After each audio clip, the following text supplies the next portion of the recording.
Oggi noi vogliamo proporre un patto per la crescita, 5 punti molto precisi, azioni concrete, non slogan, che riguardano la necessità di rifinanziare il fondo per le automotive, che anche in Veneto ha un impatto molto importante come settore, risorse a favore dell'energia per le imprese con delle politiche fiscali ben precise, risorse per l'investimento nella formazione dei lavoratori e negli investimenti per la digitalizzazione delle imprese, cosa sempre più importante per poter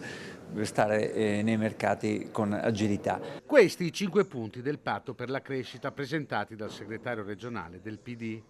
La crisi economica e industriale sta interessando anche il Veneto, sottolinea Martella, e l'immobilismo del governo nazionale e regionale non è compatibile con le necessità delle categorie economiche che chiedono interventi immediati. Di quest'anno per la prima volta, quando abbiamo fatto le audizioni in prima commissione sul bilancio regionale, per la prima volta le associazioni di categoria hanno usato toni molto preoccupati. Quindi io credo che le associazioni siano fortemente in campo e disponibili a ragionare. È chiaro che se la risposta che arriva da Zaia e dalla regione è l'aumento dell'IRAP proprio su quei settori come il comparto moda, il comparto calzaturiero, che tra i settori della manifattura sono quelli più in crisi, mi sembra la risposta peggiore nel momento sbagliato. Presente anche il senatore Antonio Misiani, responsabile economico del partito, che evidenzia come il governo sposti fondi dall'economia reale a favore di opere che sono molto lontane dall'essere realizzate, come il ponte di Messina, per anni usato dagli esponenti leghisti come esempio di sperpero di denaro pubblico. Io continuo a chiedermi con che faccia si possono presentare in Veneto, in Lombardia, nel nord, a dire: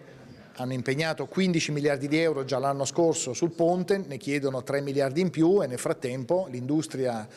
sta soffrendo, le aziende chiudono, tanti lavoratori perdono il posto di lavoro. Ci sarebbe bisogno di aiutare il sistema produttivo di tutto il Paese e non di concentrare miliardi e miliardi di euro su un'opera inutile.